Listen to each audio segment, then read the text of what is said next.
You can start preparing your kids from today to become future billionaires, because that is what I'm doing with my kids, and I will show you exactly what I'm doing.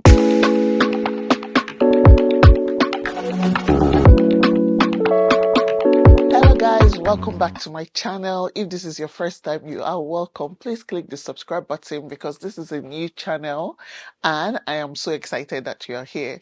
Today we are diving straight into the topic, and it is things you need to teach your children about money and finance before they grow up. No age is too young to start. Start now. My oldest just turned 9 years old, and some days ago he came to meet me that, Mommy, how much will you give me if I start doing dishes? I'm like, what do you mean? How much will I give you if you start doing dishes? Like when I was growing up, it is part of your chores. Nobody's paying you anything. Nobody's giving you any allowance. I did not receive my first allowance, I think, till I was in maybe secondary school, and then proper allowance in university. So because of that, when he was saying he wants to start getting, payment for his services, I'm like, you live in this house for free, my friend. You are going to start paying me rent. But I quickly realized that this was an opportunity to start teaching him about money. He was, in fact, ready to start learning about money. Once your children start asking you for money, they are ready to learn about finance and money management. So in this video, I want to talk about 5 things we should teach our children about finance and money management. And this video was brought to you by MoneyAfrica Kids. MoneyAfrica Kids is a fantastic app for children that teaches them about money and money culture. You start your money culture really, really early, and it starts from your family. But if you don't know what to share with your kids in regards to finance or money, you really need to download that app. I downloaded the app and it has lessons, it has flashcards, it has games for the kids to play, which are all linked to money and finance. So you really need to download that app. Instead of your kids just spending time on their tabs playing mindless games, they might as well do things like quizzes and games that will teach them about money and finance. The link to download Money Africa Kids app will be in my description box, so check it out and download it now. Anyways, let's dive into what you need to teach your children about money and finance while they're still growing. The first thing is savings. They need to have a savings culture. Imagine if you're someone that you make so much money, or you just make regular amount of money, but you do not save. If you cannot save, then my dear, you have not started learning about money management and finance. You haven't at all. Even if it is 10 naira they give you, you should be able to save 1 kobo, 2 kobo, 5. Do we still have kobo in this country? I don't know. You should be able to save a little bit out of whatever lump sum that you get. Even if it is not a lump sum, just the fact that you have some amount of money with you, you should save from it. Saving has helped me in so many ways. There are a lot of people that say you cannot become wealthy from saving, but I don't believe that is true, because I have bought a lot of things only after saving for a while, right? So you need to teach your children to set a little bit aside for the rainy day. Even there's a place in the Bible where it says you cannot eat everything today. Leave some for what? Tomorrow. Another thing you need to teach your kids is teaching them how to separate needs versus wants. Even as an adult, it is still stressful for me to, for me to do that. Needs are essential things like electricity, food, personal care, health care, and all that stuff. Meanwhile, wants are things like CCME wants a Range Rover. CCME wants a G-Wagon. CCME wants a 20-bedroom duplex in the middle of Ikoyi. Those are wants. These are things that you just desire. They will make your life better, but they are not essential to living. We have a house we live in. We have cars that are comfortable, that take us from point A to point B.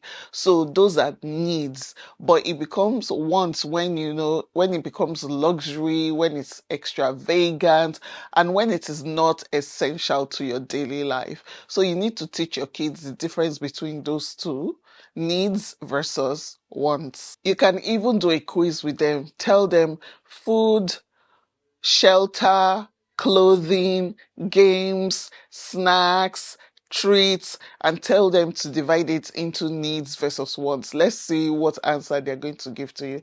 I'm going to actually play that game with my kids. It's something I just thought of off the top of my head now. You should try that with your kids, and it will be such a memorable way for them to learn about needs versus wants. I think one of the most important that you have to teach your child is the basics of earning money. You guys know when I started this video, I was talking about my son coming to me, telling me that he wants to start getting an allowance every time he washes dishes. And I used that opportunity to teach him about value and how to earn money. I told him, in this life, you can always make money from anything, you guys, literally anything. But you just have to make sure that whatever you have with you is to create value to other people.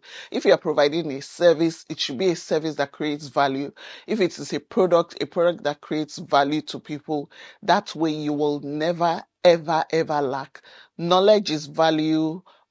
Physical labor is value. There's so many valuable things you can do for people that they will give you money, then exchange their resources with you so that you are wealthier. So you need to learn the basics. When I finished university, the typical mindset was go and apply for a job and look for somebody to employ you. You guys, there are people that have been applying for jobs for like 4 or 5 years and they've not still gotten the kind of job that they want or that can help their life. But the truth is, if you have something valuable, if you have a skill that you have honed, a skill that is very valuable, you can use that in exchange for your time. When I finished university, I didn't even apply for jobs because I had skills that were monetizable.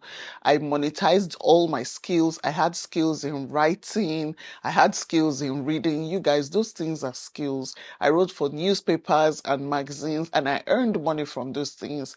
I have skills in food photography. I didn't have it before, but I learned. I am self-taught and I took a lot of online courses.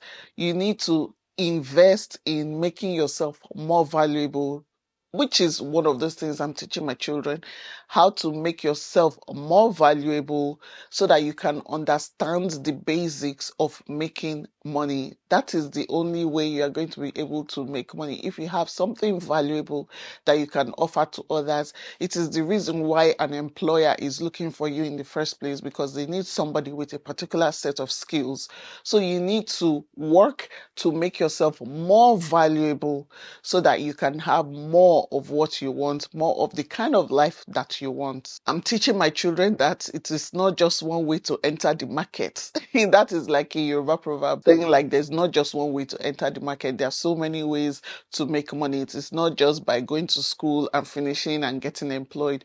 You can have a business, you can have a startup, you can create a product, you can offer services, you can offer your brain. Your brain can be the resource. Your brain can be what you're offering to people. There are some people that you pay just for consultation, just for them to listen to your ideas and tell you if it is good or bad and show you the way forward, maybe in a step you're trying to take. There are some people that they pay them millions for that. So I'm teaching my children all those things, the basics of making money, from, employment to self-employment to entrepreneurship and all of that good stuff. And I think they are not too young to start learning about it. Another thing I'm teaching my children is budgeting.